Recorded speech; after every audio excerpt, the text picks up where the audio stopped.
ఆ రోజు నుండి ఆ అబ్బాయికి నరకం. Hero Uday Kiran super good films phone చేసి సినిమాలు లేకుండా చేశారు. తెలియదా ప్రజలకి? ఒక ఫోన్ కొడితే చాలు ఆపేంటారా అంటే ఆపేవాలి. చిరంజీవి మళ్ళీ నీకు డేట్లు ఇవ్వడు. చిరంజీవి ఫ్యామిలీ డేట్లు ఇవ్వరు. ఎన్ని రాజకీయాలు? అతను బతుకుంటే ఆ మచ్చ ఉంటుంది కదా. అసలు సినిమా ఫీల్డ్లో ఉండకూడదు. ఉంటే నేను సీతయ్య సినిమాకి షూటింగ్లో ఉన్నాను సార్. ఆ నిశ్చితార్థం రోజు గొడవ అయింది కదా, అది హరికృష్ణ నేను ఇద్దరం మాట్లాడుకున్నాం.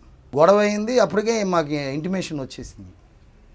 పవన్ కళ్యాణ్, శ్రీకాంత్ వీళ్ళందరూ ఆ ప్రహారీ గోడ నుంచి బయట అవ్వకూడదు అది ఇది అనేసి పెద్ద గొడవ అయింది. పేపర్లో కూడా వచ్చింది కదా. ఆ రోజు నుండి ఆ అబ్బాయికి నరకం. నాగబాబు కూడా సూపర్ గుడ్ ఫిల్మ్స్ ఫోన్ చేశాడని ఇండస్ట్రీ మొత్తం కోడే కూసింది కదా.